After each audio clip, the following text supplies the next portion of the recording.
नमस्कार। मेरा नाम है सत्यम और ये है हॉरर जंक्शन। यहाँ हर मोड़ पर इंतजार करता है एक नया खौफ। तो तैयार हो जाइए डर के इस अंधेरे सफर के लिए। तो दोस्तों, आज मैं जो आपको कहानी सुनाऊंगा उसे सुनकर आपका दिल दहल जाएगा, रूह कांप उठेगी, क्योंकि ये मेरे गांव की कहानी है। लॉकडाउन का टाइम था। हम सभी भाई अपने घर में थे और गांव खचाखच लोगों से भरा हुआ था, जैसा कि आप लोगों को भी पता ही होगा। तो लाइट ज्यादा होती नहीं थी गांव में। हम लोग शाम को खेलने के लिए, क्रिकेट खेलने के लिए जाते थे फील्ड पे, वापस आते थे। बहुत मस्तियां चलती थी, क्योंकि जाहिर सी बात है सारे फैमिली मेंबर्स है तो होगा ही। तो एक दिन हम लोग ऐसे शाम को बैठे हुए थे, तो पता लगा कि गांव में कोई एक ऐसा लड़का है जिसके ऊपर करीब 5-6 महीने से कोई साया है। तो हम लोग आश्चर्य में हो गए, क्योंकि अभी हम लोग आए थे और हमें ये चीज पता नहीं थी। तो पता चला एक लड़का है जिसके ऊपर 5-6 महीने से एक साया है और उसे परेशान किए जा रहा है और लगातार उसके शरीर में रहता है। तो एक शाम की बात है, मैं और मेरा चचेरा भाई हम लोग फील्ड पे जा रहे थे क्रिकेट खेलने के लिए। तो रास्ते में उसका घर पड़ता है। तो मैंने भैया को बोला एक बार चल के देखा जाए क्या कि क्या हो रहा है उसके घर पे। तो बोला चलो।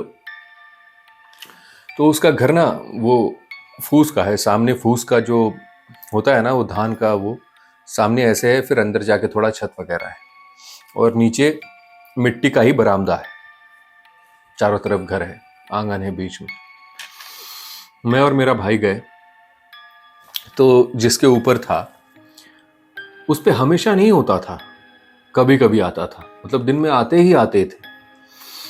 तो मैं और मेरा भाई गए उसके घर पे, जाके बैठ गए। और उसके 3-4 भाई हैं वो लोग। तो उनके जो उसके जिसके ऊपर था, उसके जो बड़े भाई थे उसे पकड़ के बैठे हुए थे, मतलब उसके पास ही बैठे हुए थे। हम लोग गए, बातें बातें होने लगी कि कहाँ रहते हो, अभी क्या कर रहे हो। उस टाइम मैं इंजीनियरिंग कर रहा था, मेरा भाई भी उसी कॉलेज से कर रहा था। वो बताने लगा। अचानक से उस लड़के का, मैं नाम तो नहीं लेना चाहूंगा, सपोज मैं कुछ भी नाम रख देता हूं उसका, पंकज सपोज उस लड़के का नाम है जिसके ऊपर आता था। तो पंकज आया और नॉर्मल बात कर रहा है, जैसे उसके शरीर में कुछ हो ही नहीं, कि हाँ भैया आप आते नहीं हैं आजकल, छुट्टी नहीं मिलता है, ऐसे ऐसे बातें कर रहा था। हम लोगों का ये तो भाई नॉर्मल ही है। सब कुछ बहुत अच्छा था। उसकी मम्मी ने हमें चाय दिया, हम चाय बैठ के पी रहे थे उसके घर पे। और ये भी बातें हो रही थी कि इस पे मतलब लगातार है इसके शरीर में, वो जा नहीं रहा, बहुत कोशिश कर ली। तो अचानक क्या होता है, और उसकी मम्मी बता भी रही थी कि ये जो है ना कभी घड़ी नहीं देखना चाहता। घड़ी जैसे ही देखता है, जहां भी घड़ी देखता है घर में, पूरे घर में, वो तोड़ देता है, या आईना हो उसे भी तोड़ देता है। आईना और घड़ी देखना ही नहीं चाहता। तो हम लोग ये बात कर ही रहे थे कि अचानक क्या हुआ, वो नॉर्मल बैठा हुआ था, तुरंत ही ऐसे उलट गया, पूरा पलट गया, ऐसे जैसे ऐसे पलटते हैं ना, पूरा ऐसे पलट गया, ऐसे चलने लगा। आप विश्वास नहीं करोगे, ये आंखों से देखी हुई चीज है। जैसे ही वो सामने ऐसे करके चलने लगा, ऐसे पलट के, मैं और मेरा भाई पूरा डर गए। मतलब अचानक हुआ ये, मतलब अभी तो नॉर्मल बैठा हुआ था, अचानक से ऐसे पलट जाता है, ऐसे आंखें घुमाई और पलट गया, ऐसे करके ऐसे ऐसे चल रहा है। मैं और मेरा भाई भागे वहां से, उसके घर से, कि ये क्या हो गया। सब लोग उसे पकड़ रहे हैं, लेकिन उसके किसी के भी पकड़ में नहीं आ रहा, वो पूरा ऐसे ऐसे उछल रहा है। हम लोग जाके बाहर दूर से उसको देखे जा रहे हैं, ये क्या हो रहा है, क्या हुआ। हम लोगों की फट गई। उसके बाद क्या होता है, एक शाम की बात है, बारिश का टाइम था, सांझ हो रही थी। जैसे आपको पता है गांव सब में सांझ होते ही बारिश हो रही है, और पूरा माहौल उस टाइम, बहुत सारी ऐसी घटनाएं उस टाइम हो रही थी गांव में। सबको डर लग रहा था कि ये लॉकडाउन में हो क्या रहा है, क्या क्या चीजें देखने को मिलेगी। हम लोग थोड़े डरे हुए तो थे, पर मज़ा भी आ रहा था। उस डर में ना कभी कभी मज़ा भी आता है। तो हम लोग ऐसे बैठे हुए थे और पता चला कोई तांत्रिक, बहुत बड़ा तांत्रिक उसके घर में आ रहा है उसे झाड़ने के लिए, उसके अंदर जो साया है उसे उतारने के लिए। और उन लोगों ने बहुत कोशिशें कर ली थी, बहुत बड़े जगहों पे जा जा के। 5-6 महीने से उसके शरीर में था, लेकिन जा नहीं रहा था बाहर, कोई भी हटा नहीं पा रहा था। तो बहुत बड़े तांत्रिक आने वाले थे उसके घर, हमें ये चीज़ पता लगी। तो एक तो पूरे गांव में ऐसा माहौल था कि कोई उसके घर के आसपास नहीं जा रहा था, सब डरे हुए थे। तो एक शाम की बात है, मैं और मेरा 2 बड़ा भाई तीनों बैठे हुए थे, क्रिकेट खेल के आए ही थे और शाम हो गई थी। अचानक से बारिश शुरू हो गई। तो पता चला कि उसके घर में आज 8 साढ़े 8 बजे के करीब रात में आने वाला है वो तांत्रिक, और आज हवन वगैरह करके भूत उतारा जाएगा। हम लोगों की क्यूरियोसिटी कि भाई चलें क्या देखने के लिए, और अंदर से फट भी रही है। तो प्लान बना कि चलते हैं। अब मैं आपको उस जगह का सीन बताता हूँ। मैं जो जो आपको बताते जाऊंगा, अगर आप उसे आंखें बंद करके सोचेंगे या वो क्रिएट करेंगे अपने दिमाग में, तो आपको एक छवि मिलेगी कि वो किस तरह का जगह था। तो शाम हुआ है, रात के करीब 8:30 बजे हैं, 8 साढ़े 8। हम लोग खाना खा के निकले और उसके घर में हवन हो रहा है। अभी भी बारिश की फुहारें गिर रही थी और एक मंदिर है, उसका घर है, उसके जस्ट सामने बीच में रोड है और उसके सामने मंदिर है, बजरंगबली का मंदिर है। उसके बगल में वो एक फूल का पेड़ है बहुत बड़ा, जिससे स्मेल आती रहती है। वो होता है ना, रात में खिलता है, जो बहुत खतरनाक स्मेल देता है। वहीं पे एक स्ट्रीट लाइट लगी हुई है और उसके घर में हवन हो रहा है और शंख बज रहा है, मंत्र पढ़े जा रहे हैं बहुत ज़ोरों ज़ोरों से। आसपास कहीं कोई नहीं, बारिश हो रही है और वो जो धुआं है ना उसके घर से निकलते हुए बाहर निकल रहा है, वो स्ट्रीट लाइट में दिख रहा है। बारिश हो रही है और उस फूल की गंध आ रही है। हम तीनों थे, मैं सबसे इस साइड में था, उसका घर इस तरफ। ऐसे हम तीनों जाए जा रहे हैं, किसी की हिम्मत नहीं हो रही उसके घर में घुस के एक बार देख ले। ऐसे जाए जा रहे हैं। जब उसके गेट के पास पहुंचे तो एक बार हम लोगों ने ऐसे देखा, भाई फट के 4 हो गई हमारी। हमने सिर्फ फिल्मों में ही देखा था उस तरह का, मतलब तांत्रिक विद्याएं, हमने सिर्फ फिल्मों में ही देखा था उस तरह का तांत्रिक विद्याएं होते हुए। क्या नजारा था भाई, रूह कांप उठेगी आप लोग अगर कभी ऐसा देख लेंगे तो। और उस तांत्रिक ने बताया था कि आज आपके घर में पूरे रात कोई भी दरवाजे खुले, मतलब बंद नहीं होंगे, सारी खिड़कियां खुली होंगी, सारे दरवाजे खुले रहेंगे, पर्दा भी नहीं रहेगा। क्योंकि वो जो बुरी आत्मा थी उसके शरीर में, काला साया था, उसे वो बुलाएगा और वापस इसके शरीर में डाल के फिर निकालेगा। तो आप सोच के देखिए, ये सारा माहौल, धुआं उठ रहा है, मंत्र चल रहे हैं, शंख बज रहा है और शाम का समय है, बारिश भी हो रही है। तो हम लोगों ने ऐसे नजर डाला, तंत्र वो चल रहा था, पूरा मंत्र, डरावना माहौल। वो बीच में बैठा हुआ है और एक जो तांत्रिक है वो मंत्र वगैरह पढ़ रहा है। हम लोग वहां से पास कर गए, शरीर पूरा कांप रहा था कि भाई ये क्या देख लिए। अब तीनों में से किसी की हिम्मत नहीं थी कोई उसके द्वार पे जाके खड़ा हो जाए।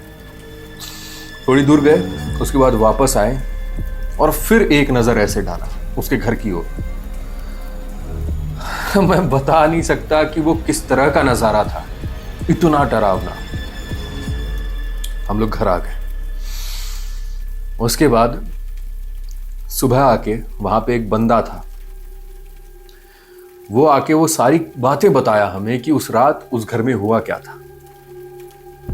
वो जो तांत्रिक था उसने क्या कहा था कि ये जो है, जो मैं आत्मा को, जिस आत्मा को मैं बुलाऊंगा, वो दारू मांगेगा, परफ्यूम मांगेगा मुर्गा मांगेगा, ये सारी चीज़ें मांग सकता है, तो आप पहले से जुगाड़ करके रखें। उनके घर वालों ने ये सारी चीज़ें, और भी कुछ चीज़ें होंगी मुझे याद नहीं आ रही है, सब कुछ ला के रखी पहले से ही।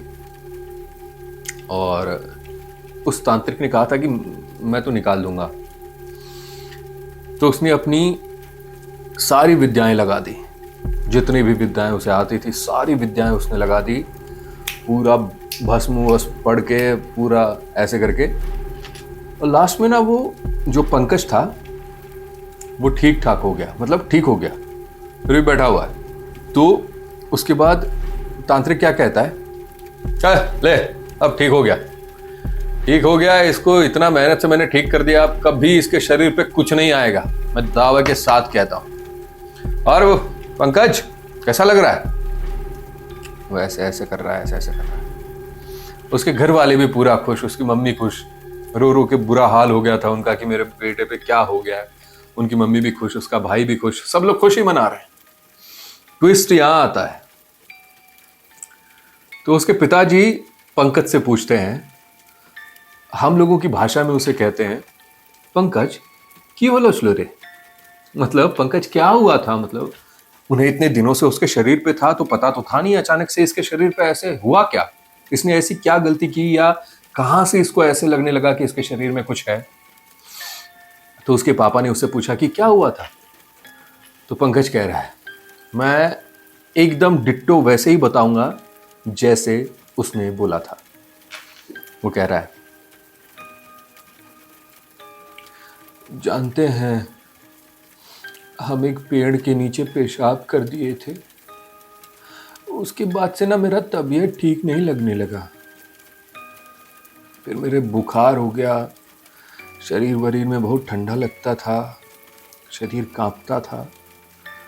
तो मेरे भैया मेरे पापा ये सब मिलके हमको बहुत जगह दिखवाए, जाके झड़वाए बड़े बड़े पंडितों से, हमको सब जगह लेके गए, भागलपुर लेके गए, मुंगेर लेके गए, पटना लेके गए, बहुत बड़े बड़े पंडित से झड़वाए। जब कोई कुछ नहीं कर पाया तो तुम क्या कर लेगा माँ? ऐसे बोला, ये एग्जैक्ट वर्ड उसने ऐसे बोला। वो नाटक कर रहा था ठीक होने की। जैसे उसने ये बोला ना कि तुम क्या कर लेगा, गाली देके कि तुम क्या कर लेगा, लोग दंग रह गए कि अभी भी इसके शरीर से गया नहीं है वो चीज। उसके बाद वो कह रहा है, परफ्यूम दो, परफ्यूम लगाएंगे, एकदम ताव में आ गया। उसके बाद दिया जा रहा है उसको परफ्यूम, छिड़क रहा है, पूरा छिड़क रहा है, कह रहा मुर्गा दो। आप विश्वास नहीं करोगे, मुर्गा लिया उसने, फड़फड़ा रहा है मुर्गा, फड़फड़ा रहा है, यहां से पकड़ा ऐसे, उसका पूरा उसका खून गार के पूरा पी लिया। उस रात फिर उस तांत्रिक ने ऐसे हाथ जोड़ लिया उन लोगों के सामने कि आपका बेटा मुझसे ठीक नहीं होने वाला, मुझे माफ कर दीजिए। और उसने एक भी रुपया नहीं लिया और चला गया वापस। उसके बाद कुछ दिनों तक ऐसे ही चलता रहा।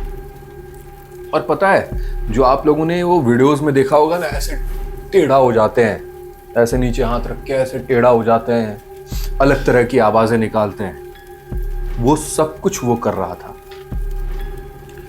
फिर हमारे ही गांव में एक बहुत बड़े कुल देवता है, वहाँ पे उन लोगों के मम्मी पापा गए, बहुत रोए गिड़गिड़ाए कि, और बहुत सारी चीज़ें, पता नहीं क्या सब, मैं वो डिस्कस भी नहीं करना चाहूँगा कि क्या सब किया उन्होंने।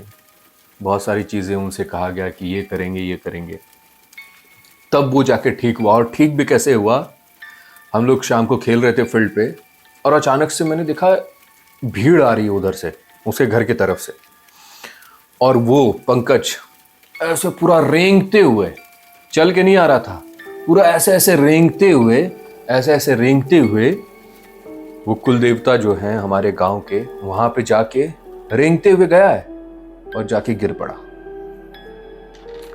उसके बाद से वो पूरी तरीके से ठीक हो गया।